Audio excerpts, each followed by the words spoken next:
Hello, everybody. Welcome to Rigging on Thursday with the Coach. We're glad to be here today. I got Jordan, my man, with me, and we're going to talk about some different things today. Jordan, going to do an old school show. So we'll talk about some baits in just a second, some old school questions from last week we got left hanging we might want to answer.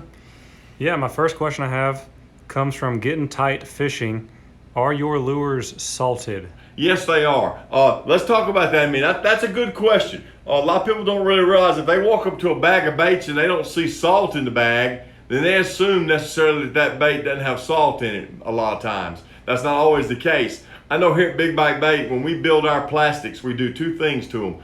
Obviously, we infuse salt in them, and we also infuse our Big Bite juice into them. So you might not can see it, and I've had anglers ask me, well, why is the bag dry? It doesn't matter whether the bag's wet or dry. That chemical formula that makes that smell, as well as the salt, is in that bait. So a lot of times you can take like our super soft trick stick and you can rub on it and the salt will start coming out of it. So yes, it's in there. You might not see it, and then sometimes we have some bags of certain products that we put a little salt in the bag when we bag it, and you might see a little salt in the bag, like on some of our tubes and things like that. But yes, we definitely put salt in all of our baits, and it is in there for sure. Okay, I have one more and then I'll let you get started. From Kid Stainless is wondering, when should I throw a tour toad instead of a hollow body frog? That's a good question too. I tell you what, I think they both have their place. Me and you were discussing this, Jordan, before we came on the air. A lot of times I rig up both on my boat when I'm out in the summer months fishing a frog, and you know, especially if I'm over like sparse grass.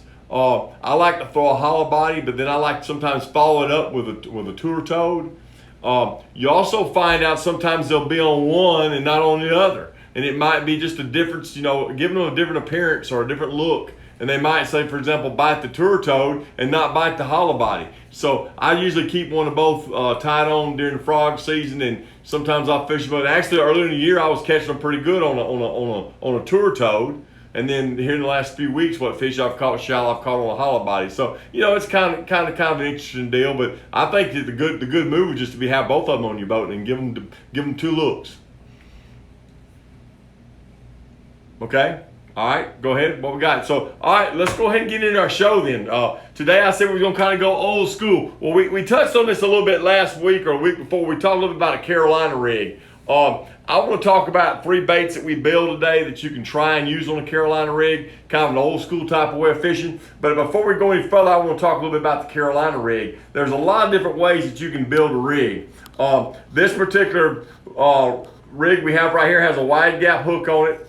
It has a cheater, what I call a Carolina rig cheater, or it's you pinch it with your pliers and slide it on, and then you never run out of leader. The negative of this thing is you can't put a lighter leader on, or you can't put if you want to use a heavier leader, you could. Most people don't use a heavier leader. On this particular rig, we got a lead, of course, and then we got a bead and a clacker, so it'll clack and make a lot of noise. So that's one way to do this. Now, another way that you can do this is take all this off and put a swivel, and then you can adjust the weight of your line. Say if you're using 20-pound line, you want to use a 14-pound leader, you can do it that way. You tie the leader with the barrel swivel. I didn't have one today to show, and then you can put a bead and a lead above it and have the same thing. I always use either a 3/4 or an ounce lead with my Carolina rig. Some guys like a bullet weight. Some guys opt for an egg weight. So there's a lot of different variations of how to do a Carolina rig. So if you want to do a quick rig, you use this cheater. If you want to have to retie, and sometimes it's a pain, you're out there fishing, you break off, and you got to sit down and re-rig it. And that's just part of fishing one.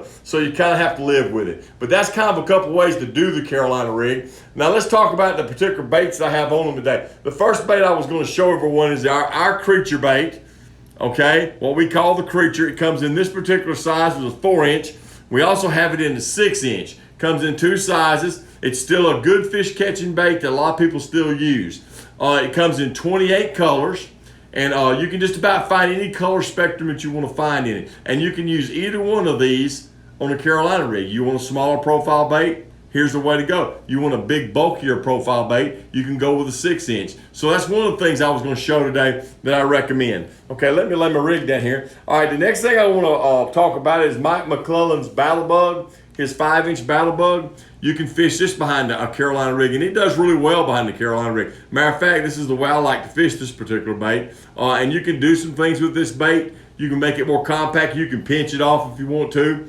Some anglers opt to pull tentacles out of it. There's a lot of different things you can do to make it different. But I highly recommend our 5-inch Battle Bug. The Battle Bug comes in 10 colors. Try it on your Carolina rig. See if you can't get some action. You know, it's a lot like we used to have a bait years ago called a creek creature. And this is very similar. So something that works pretty good. And then we always like to have a wild card. We always talk about having a wild card bait. I know Jordan's real big on that. He's like, get you a wild card bait now, coach. So I came up with something I thought was a little different. So back in the early 80s, because I'm going to show my age now, we used to use a little rig called the Do Nothing rig that had a couple molded hooks in it, and on the Carolina rig. Matter of fact, Jack Chancellor, who was a big elite pro at that time, or actually just a fish for Bassmaster, he was the one that invented that rig, and it kind of took the southern United States by storm. And it was a very effective way to catch fish. So here's something very similar to it. You don't have to put those little bitty tiny hooks in, but you could use our coontail